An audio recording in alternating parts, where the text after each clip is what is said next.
Lorry ಡ್ರೈವರ್ಗಳ ಕಷ್ಟ ಯಾರು ಕೇಳೋರಿಲ್ಲ ಇವತ್ತು.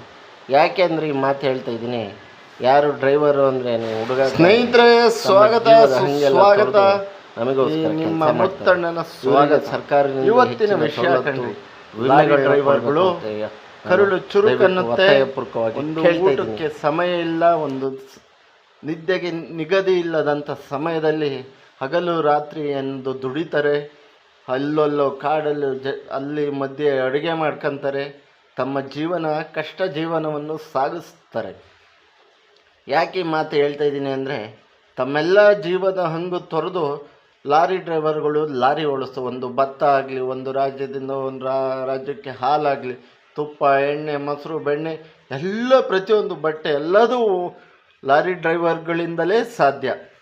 ಯಾಕೆಂದರೆ ಅವ್ರು ಓಡಿಸೋರಿಲ್ಲ ಅಂದರೆ ಅವರಿಗೆ ಒಂದು ಯಾರು ಇಲ್ಲ, ಯಾರು ತಗೋಗ್ತಾರೆ ಆಯಿತಾ.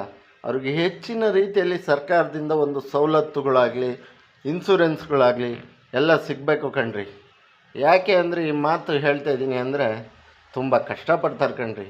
ಎಲ್ಲಿ ಬೇಕು ಅಲ್ಲಿ ಊಟ ತಿಂಡಿ ಮಾಡಿ ನಿದ್ದೆ ಇಲ್ದಲೇ ಈ ಪೊಲೀಸ್ನವ್ರದ್ದು ಹೀಗೆ ಮಾಡ್ತಾರೆ ಅಂತ ಅವರ ಬಾಯಿಲಿ ಕೇಳಿದ್ದು 100-200 ರೂಪಾಯಿ ಇಸ್ಕೊಂತಾರಂತೆ. ಅಲ್ಲೆಲ್ಲರೂ ರೆಸ್ಟಿಗೆ ಲಾರಿ ನಿಲ್ಲಿಸಿದ್ರೆ ಅದ್ರ ಕೆಲಸ ಚೀಟಿ ಕೊಡಲ್ವಂತೆ.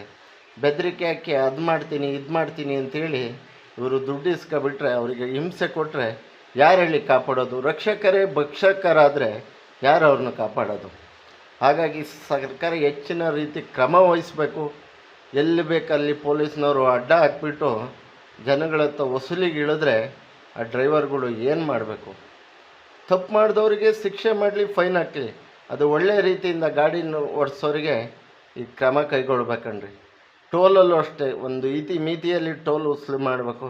ಏನೋ ಒಂದು ಅಸಂಬದ್ಧ ಹೇಳಿಬಿಟ್ಟು ಜನಗಳಿಗೆ ಮೋಸ ಆಗಬಾರ್ದು. ಟ್ರಾಫಿಕ್ ಪೊಲೀಸ್ನವರು ಅಷ್ಟೇ ಗಾಡಿಗಳನ್ನ ಎಲ್ಲಿ ಬೇಕಲ್ಲ ಅಡ್ಡಾಕಬಾರ್ದು. ತಪ್ಪು ಮಾಡೋರನ್ನ ಹಿಡಿದು ಒಳಗಾಕಿಬೇಕಾರೆ ತಪ್ಪಲ್ಲ. ತಿಳಿದಂತೆ ಒಂದೆರಡು ಮಾತು ಹೇಳಿದ್ದೀನಿ ಲಾರಿ ಡ್ರೈವರ್ಗಳ ಬಗ್ಗೆ. ನಿಮ್ಮ ಕಮೆಂಟ್, ಸಬ್ಸ್ಕ್ರೈಬ್ ದಯವಿಟ್ಟು